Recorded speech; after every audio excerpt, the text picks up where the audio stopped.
an idea, a vision. The Hill Academy was started in 2006 to produce the best student athletes in the world. Today, the legacy of the original 16 students pulses throughout the school. But the world is changing, innovating, and creating, and so are we. So you better give it your all, every day, empty the tank, or it's the next man up.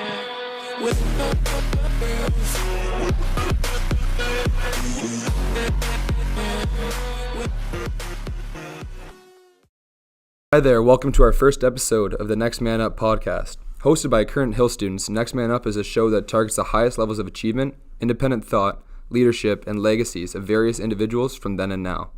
Through this podcast, listeners gain a variety of perspectives of student athletes past and what it takes for them to make it to the next level. My name is Dyson Williams, a current postgraduate student and member of the senior men's lacrosse team here at the Hill Academy. Today, we are joined by Hill coach and lacrosse legend Brodie Merrill, who is currently the captain of the San Diego Seals. As an outstanding leader, he has helped grow lacrosse to where it is today and helped his family start the Hill Academy, which is now in its 13th year. He is a graduate of Georgetown University, where he was a first-team All-American in his final 2 seasons, a Team Canada member on multiple occasions, and has had amazing careers so far in both the NLL and MLL, and he is set to join the Premier Lacrosse League this summer. So, how are you doing, Coach? I'm doing great. Thanks for that introduction. No worries. I'm glad to have you here in this the first podcast, and obviously it's an exciting thing for our school. And what do you think this can do for the Hill? Well, it's been interesting over the last few years. It's been cool to see that shift, and I've actually really enjoyed listening to podcasts, whether it be on my commute in the morning or during travel. So I think this is great. This is going to be a great resource for the school. Yeah, I completely agree. Obviously, the PG class, few of us working more directly with the podcast, but I think that so far the work we put in before can show more episodes to come. And obviously the quality of people that have come to the Hill and work at the Hill that we can interview is very cool and special, and be very exciting to see. So obviously you and your family started the Hill, and you guys came up with the idea and everything. Could you please just give your elevator pitch for the Hill? Sure. Yeah. It's it's crazy. Time has flown by. When we first connected on this, and I like to say that we had big plans for the Hill Academy. It was really my dad, really in this stage of his life and his career, where he really felt like this was a need. And my siblings and I, Patrick and Tori, had all grown up with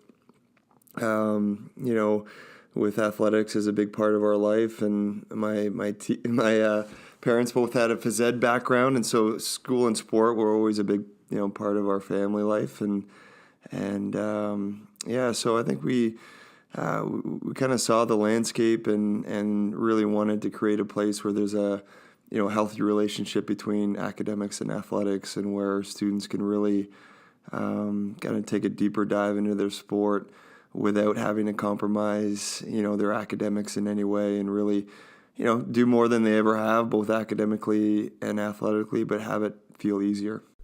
Yeah, it's very impressive to see where something can start and how big it can grow. Because obviously, 13 years ago, it was a lot smaller of a school, way less students, and it's definitely changed a lot. And so, did you guys see it being where it is today? Well, it's funny being in the moment. As much as it has changed, and it has, a lot has remained the same too. And it's as my dad likes to say, it's led us as much as we've led it. So it's what I've found is that as each year passes by, it starts to feel a little bit more like a normal high school in many ways. I think that we're unique, but we've been able to offer more and do more with our students, and so that's been pretty cool to watch play out over this time. But it's really flown by, and I think to our early days, a lot of those same principles and kind of identity has stayed true over the years.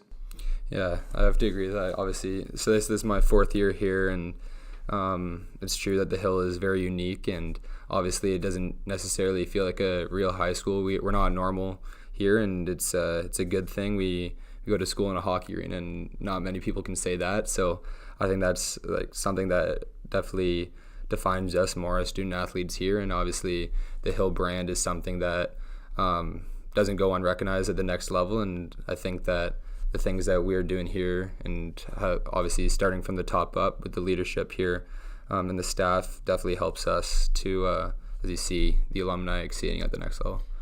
Well, what I find, and why I feel so fortunate to be in this environment, is the quality of student athletes like yourself and many others. And I think that's what makes the Hill Academy is, it's pretty amazing. And I think just being under one roof with some special people, and so it's really, it's a collaborative thing, and it's a connection that we all share amongst our, the staff and the students. And I think some people, come to the Hill Academy, they're in a, they look around, they see their surroundings, or you can kind of see, how does this all work type of thing. But when you're in it and you're, you kind of live in it day to day, that, although it's unique, it starts to feel normal here. And there's a good kind of vibe and flow to things here that I've grown to really appreciate. Yeah, that's awesome. I completely agree with that. So obviously it's grown to this point now, but maybe in 10 years, do you still see it being the same, or do you see any changes potentially? No, I think that we want to continue to keep growing and as we like to say, keep striving for improvement and continuous improvement.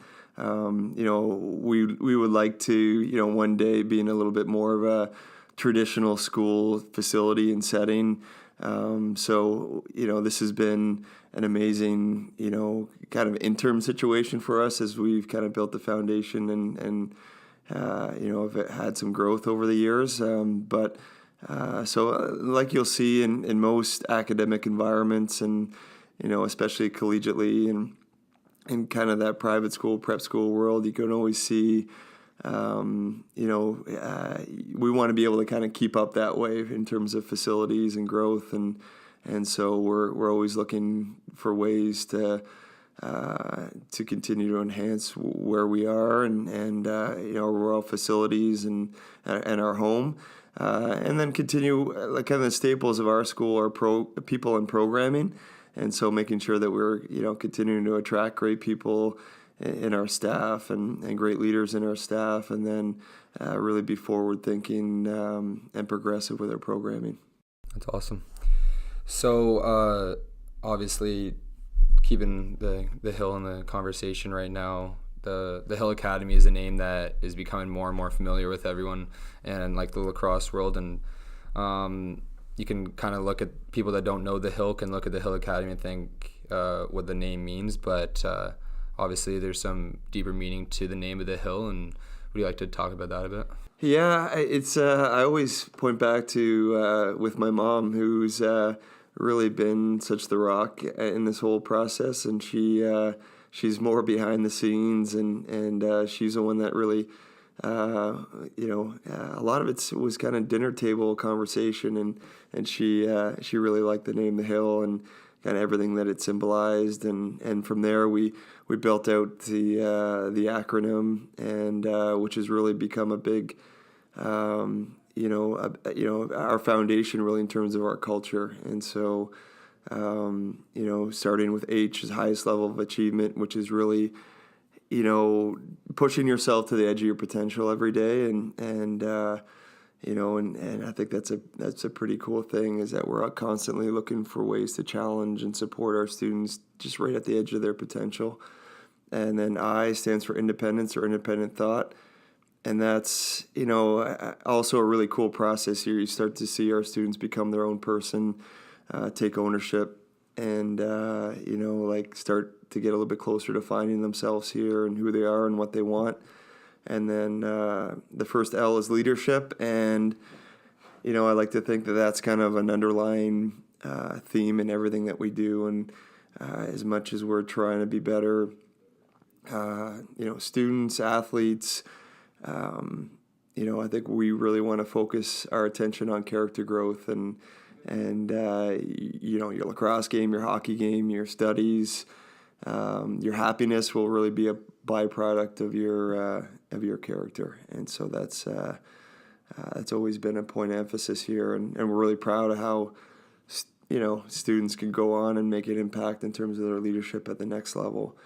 And then legacy is your footprint that you leave behind, and the impact that you'll have on others in the school. And we challenge every student here to try to make the place a little bit better than when they got here, and also a lot of cool little traditions and symbols that really reinforce legacy, and which I know our students take a lot of pride in. So that's kind of, in a nutshell, where we started, from the name, and then kind of building out our culture from our core principles. Yeah, that's very cool to hear about that.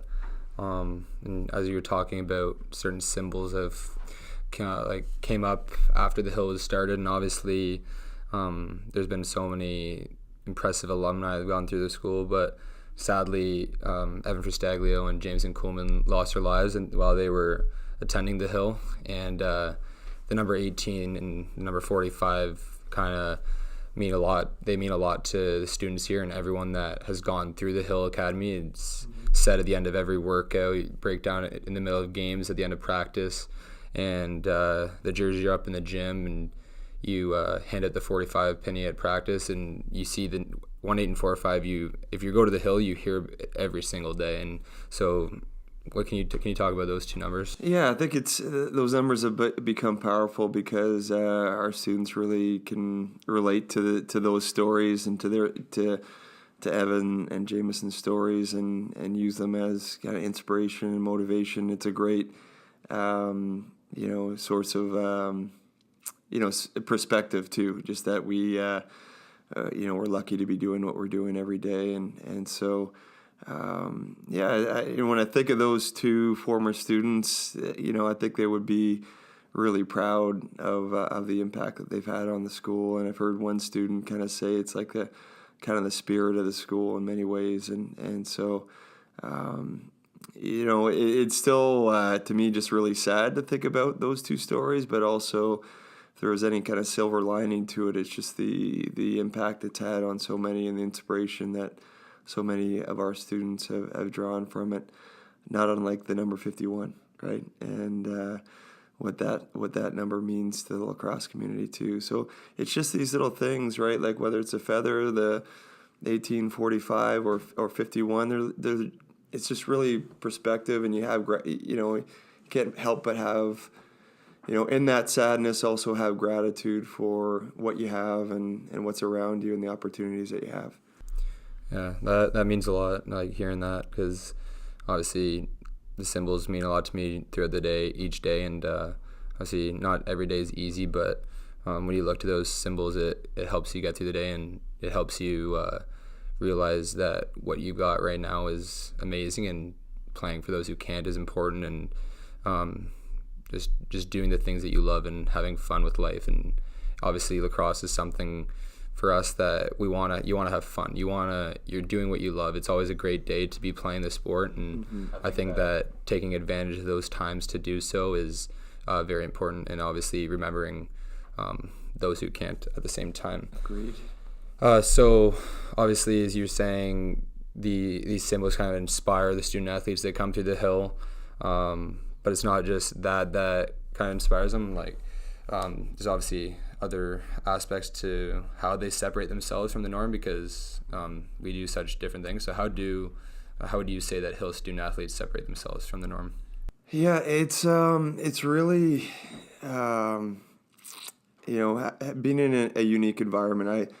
I think what I love seeing here day to day is just that interaction that you see between students from all types of backgrounds, from all over the world, really, that all have similar goals and dreams, and that relationship and that interaction is a powerful thing, and so having that under one roof where you're rubbing off on a student and vice versa, you see that just in subtle ways, and maybe ways that you're not even conscious of in the moment, but I think that's one of the key advantages of being here is just being surrounded by like-minded student athletes, and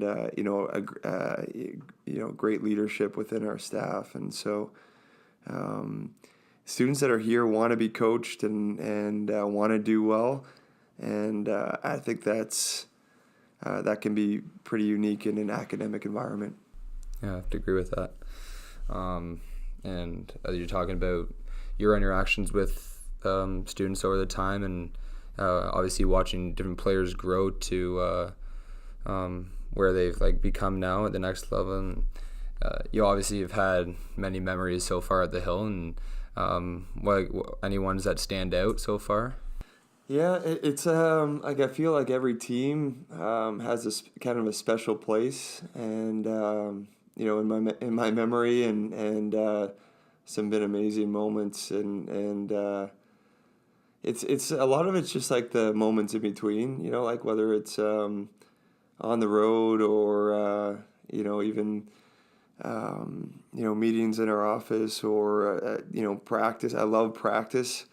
And but I mean, that being said, I feel like our early group, one of our first teams, that was pretty special, because it was really building the foundation, and we had great people, guys like Nils Thompson and Travis Como, the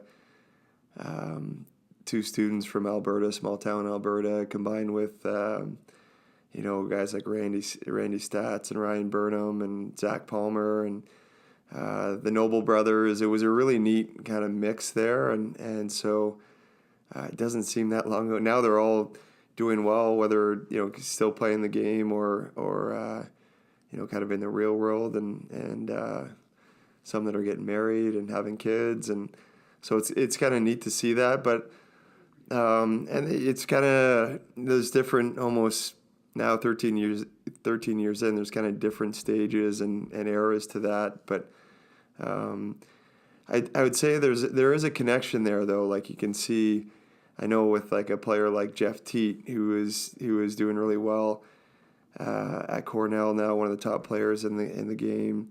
He really kind of looked up to Zach Miller, who was there kind of when Jeff was younger, and you can see some similarities in their game, and so it's cool to see that continuity, amongst all the different players and teams, and see how that can kind of get passed on from year to year, and a little piece of each. I find like the graduates that move on, leave a little bit of a piece behind, and kind of keep raising the bar in different ways, and so. It's a really cool process to see that, and so there's not one or two memories that stand out. There's probably a lot of collection of little things that you kind of grow to appreciate just day to day. I mean, there are some cool lacrosse environments and some big games and some big wins that we've had over the years, but as I said, it's more the in between times and the relationships and the connections that you make with the students and the players over their time here. Yeah, that's awesome. So as a common theme that you brought up is just great players, and obviously as well as great people that have gone through this program, and obviously over your lacrosse career and your life, you've had different personal experiences that have helped you grow. Mm-hmm. So how have you used your personal experiences in both lacrosse and life to help grow the Hill students? Yeah, so I see a lot of myself in the Hill students, and that's what really first attracted me and to being in a position like this, is that I had so many great coaches and mentors that really showed me the way and provided great direction, and so people like Chris Sanderson, and I think of all my coaches over the years, the whole Sanderson family. I feel like I've been coached by every member of the Sanderson family, so I've had a cool connection that way. But then on through, my high school career to playing in college, I've had some great mentors, and too many to name on this podcast. And so I think about those people kind of day to day here, and it's take different things that I've learned and try to kind of pay that forward, put your own spin on it and pay it forward. And so it's I find there's no job like this. It's really rewarding to see, especially at this time and this stage in the high school years, where you see, as we talked about before the podcast, is that a lot of change happens in 1 year, right, at this stage. So it's cool to see that, our students start to accomplish some of their dreams and their goals, and again, get a little bit closer to becoming, the person that they can be. Yeah, I have to agree with that. And obviously, you said the people, like the mentors you had, and you've obviously had different relationships with players and teammates over the year, and obviously with over a long career you're going to have many, and too many to name on the podcast, but I had the pleasure of meeting this man, and my dad was able to play with him and win a world championship with him, and you grew up as a best friend, Kyle Miller. Want to talk about him?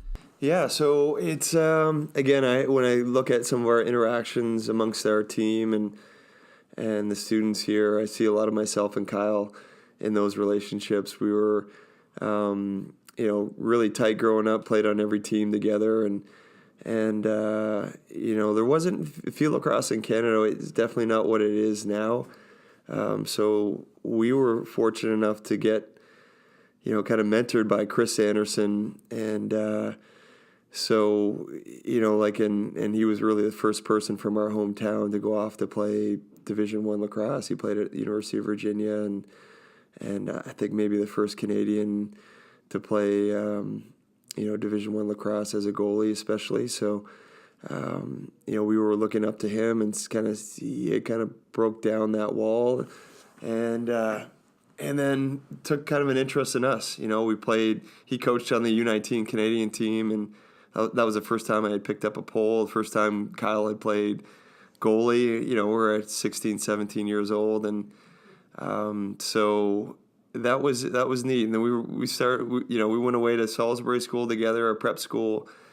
He went off to Cornell. I went to Georgetown, and so it was a pretty neat thing. Two kids from a small town going off to play Division I lacrosse, and Chris really, I guess, kind of mentored us through that process. And so, again, that's a big source of motivation for me here now. And unfortunately, Kyle, in his sophomore year at Cornell, about a week before we were supposed to play each other for the first time, was diagnosed with osteosarcoma, which is a form of bone cancer, and he life changed for him pretty quickly, and had to go home and go through chemotherapy. Had an operation to remove a portion of his leg, and so it was a pretty dark time there, and pretty amazing person. I mean, he never complained. He always, maintained that he was going to come back and play the game despite what all the doctors were telling him, and kind of common sense. And he came back and finished his career at Cornell, and played again, and went on that national team with your dad and I in 2006. And basically playing on one leg, and unfortunately 8 years later it resurfaced and spread, and became too much to overcome. And so it's weird, because somebody that you're so close with, it is such a big staple in my life, not just in sport but just personally, is really tough. But I draw a lot of inspiration from him as well, and how his battle through dealing with cancer, and how he handled it was something that is something I'll never forget. So I think about him often. I think about him when I see, you see even a lot of our goalies have worn number 35 in the past, which is his old number, and so when I see that out on the field, it kind of brings a smile to my face in kind of a bittersweet way.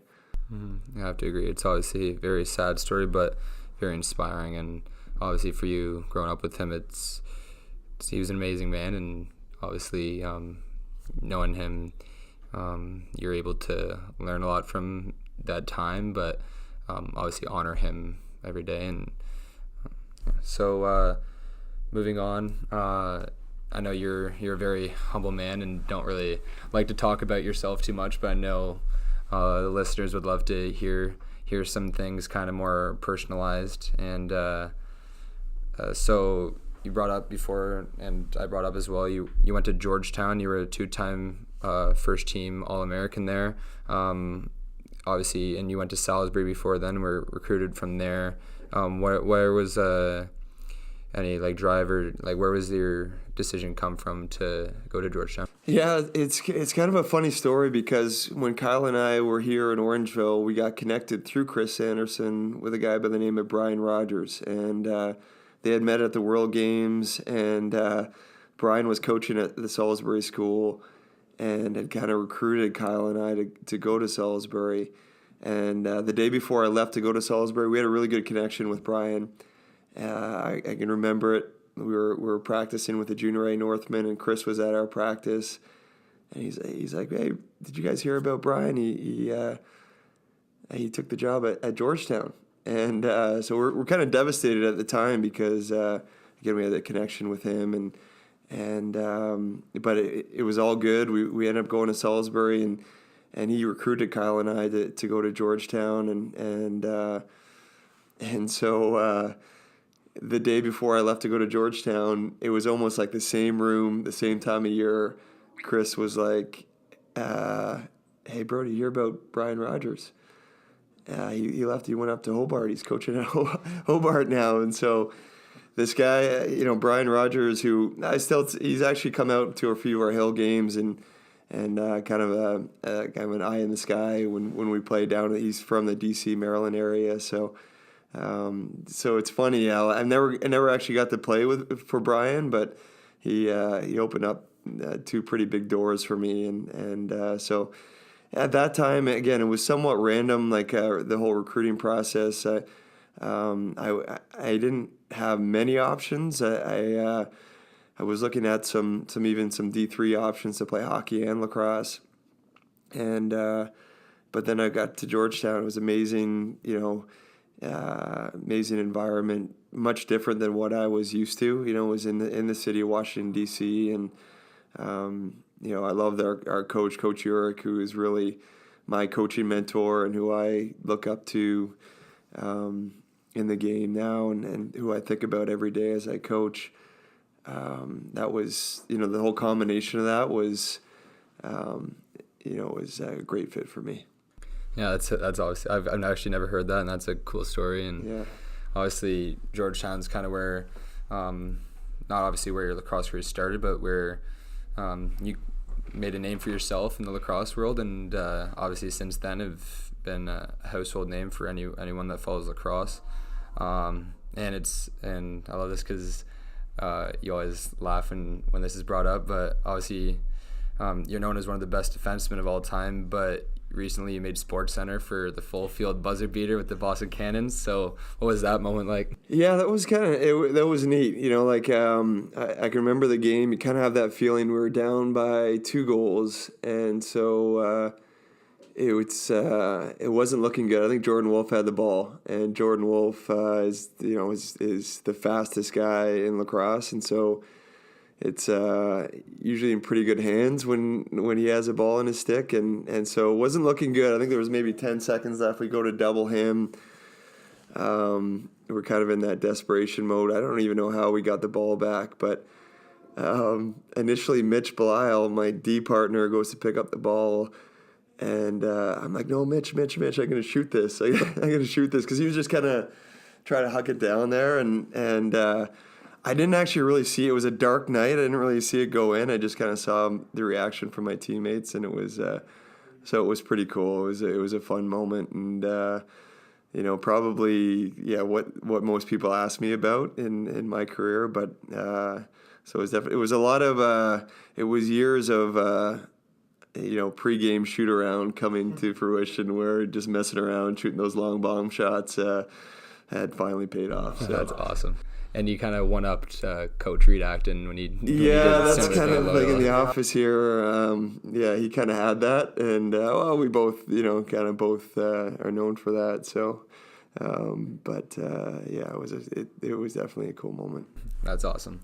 And obviously that was at the Boston Cannons, but now you're on the list of players that are going to be a part of the PLL, Premier Lacrosse League. So what are your thoughts on that and where that's going to... Yeah, I think about our younger players at the Hill and all the opportunities and kind of the trajectory of where the game is headed, and it's really exciting. I think just to have those kind of opportunities for all lacrosse players, and so it's exciting. It's really exciting to see all the traction and the attention that it's been getting. I think there's been some great leadership there, and I think a lot of kind of the back of the bus conversations that you have as players throughout the years. It's when you have players involved in it, you're trying to address some of the things that would really make for a great league and really improve things. So. For me as an older player, it's great to see it now and to still have opportunities like this. But I kind of think now, like, with the Olympics on the horizon and the PLL, the MLL, the NLL, it's a neat time for the game, and I think that hopefully we can get it to that next level into the mainstream, and more players can make a career out of it, and the game gets it's such an amazing game, and I'd like to see the game get the attention that it deserves. I have to agree with that. Obviously, lacrosse, we all love it, and I think that now that it's getting more recognition is very cool. But as you're talking about field a lot, obviously you're an amazing box player as well, and you've had an amazing box career so far as well. And when I think about box, obviously NLL is kind of that professional league, but growing up and watching summer Canadian box lacrosse is unbelievable, because it's just something that is different from everything, because there's a lot more it's like more gritty than like the other leagues. And in 2009, I had the privilege of being the ball boy in the Man Cup team. Remember it well. Yeah.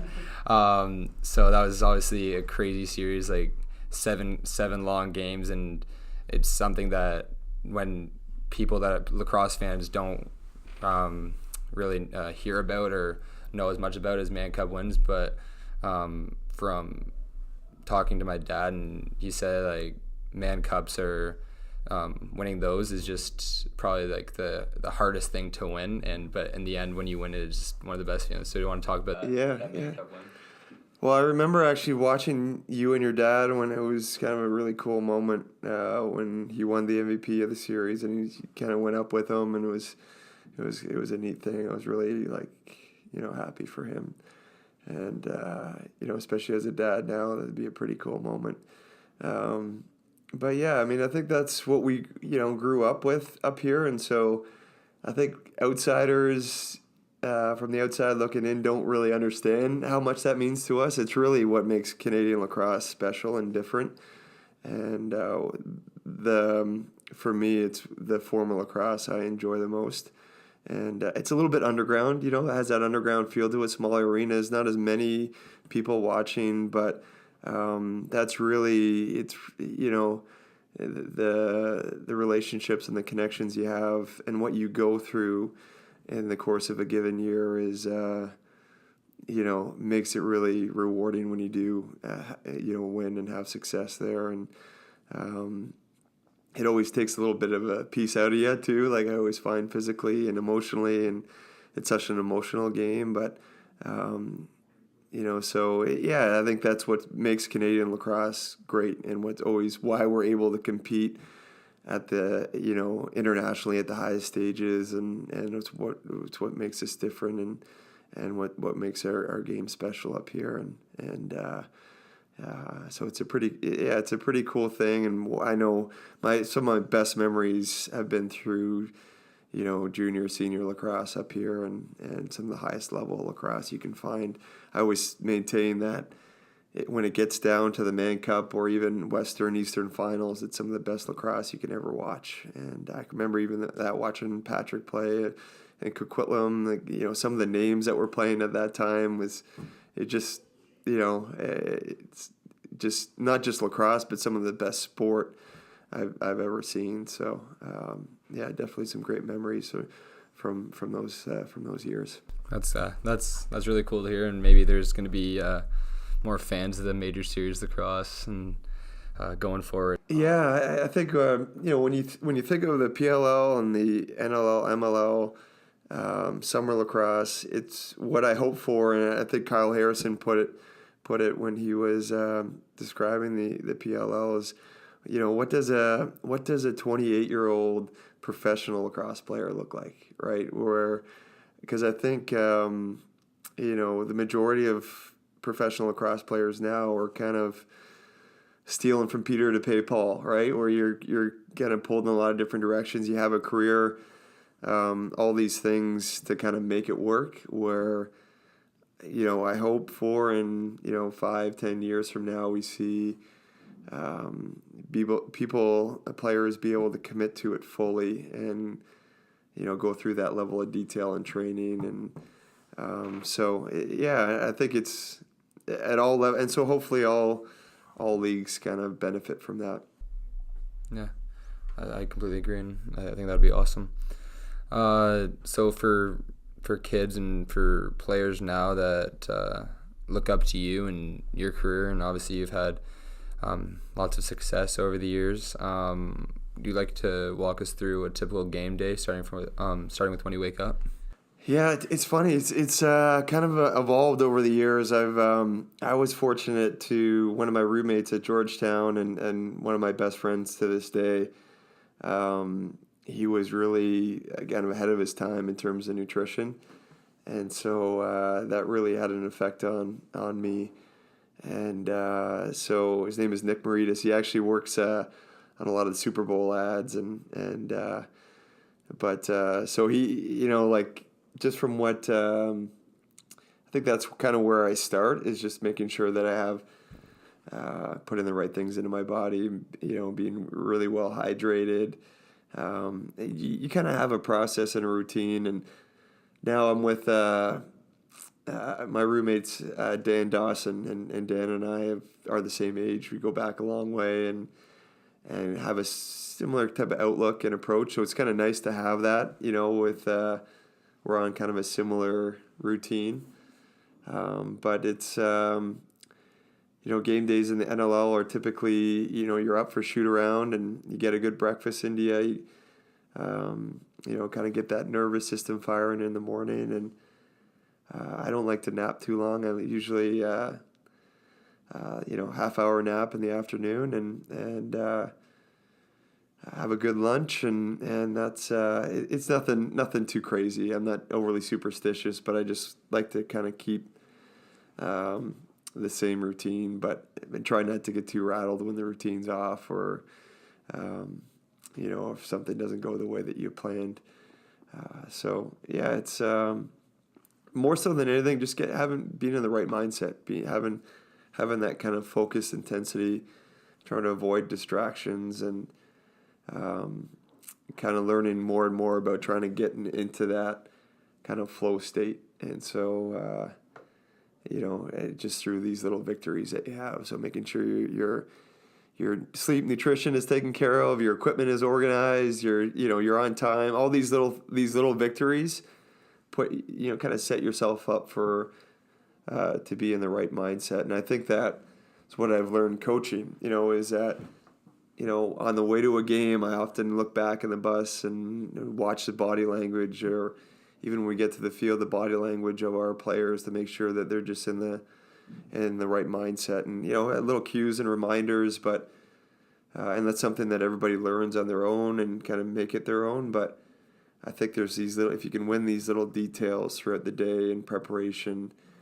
it just builds your confidence. You can be a little bit more clear and focused when you get to the game, so that you're not you're not feeling lethargic, but you're not too. I think we've all experienced those emotional highs and lows going into a game where you want to be in that sweet spot.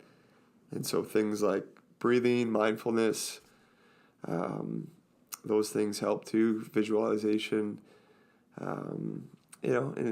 just getting yourself ready physically too, and having a good pregame routine that way. And so, kind of little things that I've picked up over the years to make it what it is now. So, well, yeah, thanks for that. And obviously, anybody looking up to you, they're someone to listen to for a pregame routine, and you have the evidence to show as to what can happen if you. A lot of it's just trial and error too, right? Like I have that benefit of time and experience there, where I've tried some things that haven't worked, and that's important to go through it yourself, your own kind of trial and error process, and what works for you and what's going to get you closer to that.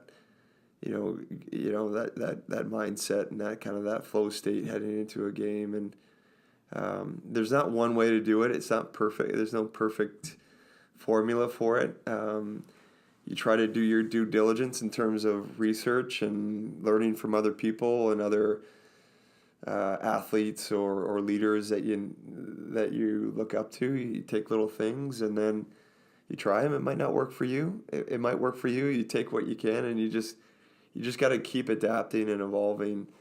And every athlete's kind of chasing that optimal performance, and so that's what I love about coaching, about playing, is that challenge. How can we get a little bit closer to our optimal performance? And again, there's a lot of trial. You'll think that you're in a good place, and then maybe there's a setback, and so that you're constantly just adjusting and trying to improve it. And but that process, that trial and error process, is something that I really enjoy. That's awesome. Yeah, thank you for that.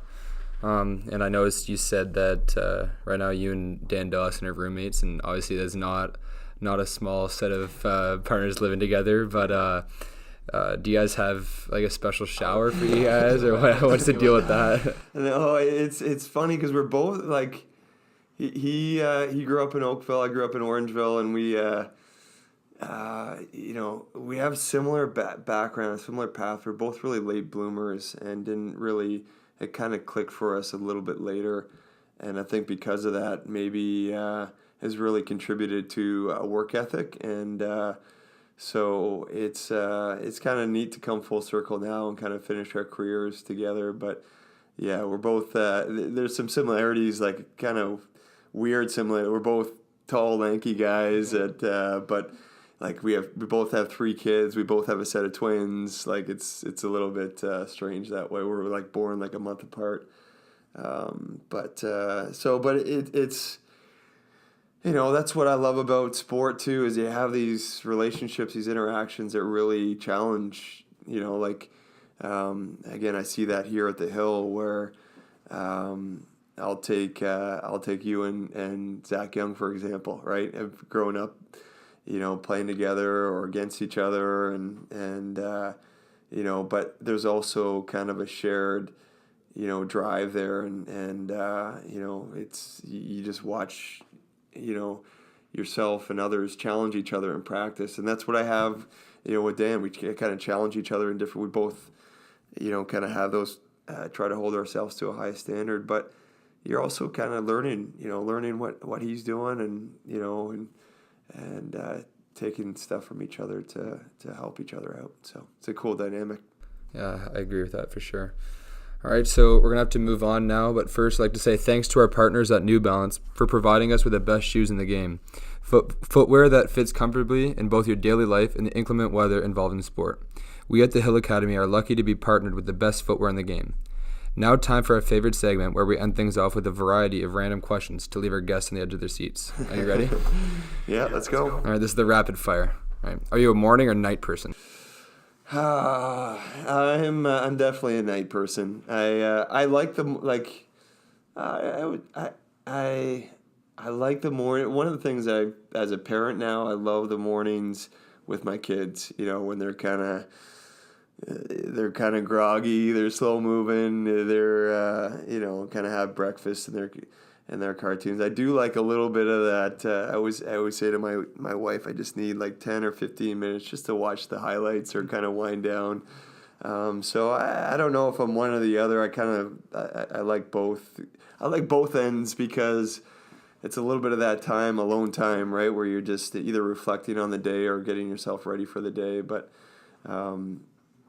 so I guess I'm a little bit of both. Nice. I like that answer. All right, what is your favorite movie? Favorite movie, I used to be a big movie guy, but I don't have as much time to watch them anymore.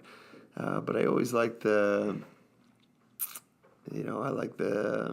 Royal Tenenbaums and Bottle Rocket, and some of the sports movies I like are, I always love Rudy, and one of my younger teammates, this is how I know I'm getting old, one of my younger teammates has never seen Old School, and that's like maybe my favorite comedy, so it's like, man, that was his assignment for the rest of the week. You got to go watch that movie, so I'd say, Old School is definitely.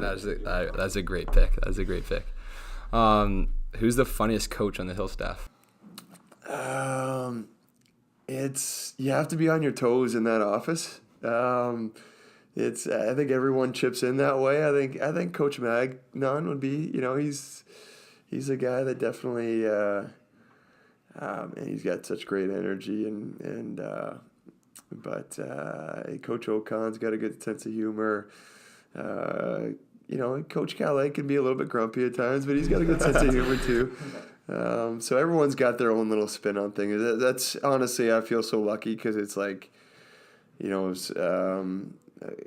really close with the people that we work with here, and some great leaders and great people to be around and that have fun with things. And so that's what makes it fun, and they're all positive people. So even on the tougher days, or whether it be long travel or kind of the emotions of a season, we still have a lot of fun and poke fun at each other, and sometimes at the players' expense too, when you guys behind those walls, when you guys aren't listening. But you guys wouldn't do anything of that with the coaches, though. No. The utmost respect, right? So yeah, it's a pretty fun staff for sure. That's awesome. All right, so your pick between Michael Jordan and LeBron James. Man, that's a good one. They're different. Like, I love and I'm kind of lucky to grow up in both eras. MJ was just like that, slit your throat type of competitor. But I just have really liked LeBron. How LeBron has turned a corner for me, and when he came back and won in Cleveland, that was one of the most amazing sports accomplishments that I've seen. And so I love, he's someone that you kind of look up to in terms of his longevity in the game and how he approaches things. And but I think Michael Jordan's mindset and his competitiveness is something that I appreciate too. So I'll go with MJ because I'm a little bit more of the old school guy, but LeBron has definitely grown on me over the years. Yeah, that's a fair pick. Now, who's your pick to win the NCAA championship for basketball this season? Is Georgetown going to be in the tournament? I don't know. I think they're a bubble team. Not Duke. I'm just kidding. Well, Duke used to be a big rival of ours, lacrosse-wise. I'm not on board with Duke. But I'm not as into it as I used to be. But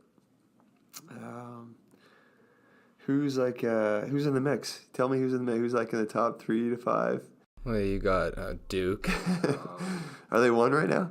Yeah, they just hopped back into 1 because Tennessee lost. So Tennessee, you got Michigan. I'll go with Michigan. Yeah. Michigan. I used to be a Michigan guy, Fab 5, so I'll go with Michigan. All right. I think Zion and RJ will say otherwise, but that's fair. How do you like your steak cooked? I like it well. I'm not a huge steak guy, so I'm not a rare. I'm more well done. Oh, I did not. I cannot lie. I did not see that one coming there. If you were an animal, what would you be? I get asked this a lot by my kids, actually. So maybe because they're really into that stage right now. So I don't know. I'll say a bear. I think my daughter calls me a big bear. She compared me to that, so I'll go with a bear. Nice. Where's your dream destination? It doesn't get much better than San Diego. It's a pretty amazing city, and I've been out there with my family a few times. So we're pretty lucky to have the opportunity to play there. And final question: who's your all-time favorite athlete? I grew up kind of always with these kind of random. My brother always jokes about it with me. Like I loved Clyde Drexler from the Portland Trailblazers before the Raptors came into town here, and I ended up playing in Portland and playing in the Rose Garden. And you drive down Clyde Drexler Way to get to the arena, which was a kind of a cool thing. But I've always loved the Montreal Canadiens, and which is not really that popular around here, but they set such a standard for excellence. So, and then lacrosse wise, I've always looked up to guys like your dad, guys like Josh Sanderson, Philip Sanderson, who was had a long time NLL career. Was an amazing takeaway defender. That's somebody that I always looked up to, and so guys like Pat Coyle and Jim Veltman, those are the guys that I kind of grew up idolizing. That's awesome. Well, thank you so much for your time here and on the first podcast. It's I think that this can really help the Hill out and with branding, and obviously people getting to listen to this will definitely say, hey, Hill's pretty cool. Yeah, thank you. You did a great job. I'm impressed. Proud of you, man. Great job. Thank you. All right. That's all we have for our first installment of the Next Man Up podcast. We'd like to thank our sponsors at New Balance and Warrior for outfitting our lacrosse program from head to toe, along with our sponsors at Bauer for producing the best gear in the game. Again, thanks for listening, and tune in next Monday morning for our weekly podcast. We'll hit you with our Hill Academy send-off. 1845 Hill Pride E.